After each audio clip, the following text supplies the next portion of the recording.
মন্ত্রী, জি মহারাজ, আজকে রাজকুমারের জন্মদিন, তুমি যাও সব কয়েদিকে নিয়ে আসো। ঠিক আছে মহারাজ, এই যে সব কয়েদি, আজকে আমার রাজকুমারের জন্মদিন, আর সেই খুশিতে তোমাদের সবাইকে মুক্তি করে দিব। আজকে আমি 50 বছর পর মুক্তি পাবো। কয় বছর? আমি 50 বছর ধরে জেলে। এই যে তুমি এখানে আসো, আমি আচ্ছা আসতেছি। প্রণাম মহারাজ, আজকে তোমাকে আমি মুক্তি করে দিব। কিন্তু তুমি বন্দি কেন হইছিলে? মহারাজ, আমি একটা মেয়েকে চুমো দিছিলাম। মন্ত্রী, জি মহারাজ, শুধু একটা মেয়েকে চুমা দেওয়ার কারণে একে জেলে কেন ঢুকাইছো? আরে মহারাজ, ওটা আপনারই মেয়ে ছিল।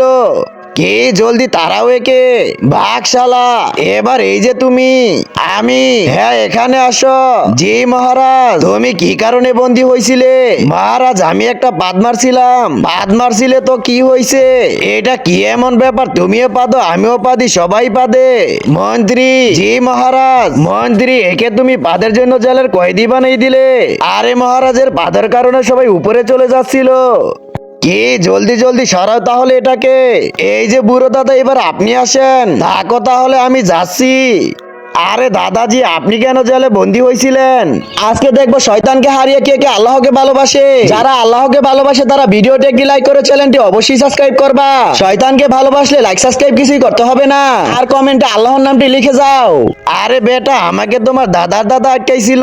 কেন আটকাইছিল তা আমার মনে নেই। কি তাহলে তুমি আমার দাদার আমলের লোক? মন্ত্রী, শুনছো তুমি? আমার পূর্বপুরুষের চিহ্ন, একে যাবজ্জীবন বন্দী করে ফেলো। আরে শালা, আমি তো পূর্বপুরুষের কথা বলতে গিয়ে ফেসে গেলাম।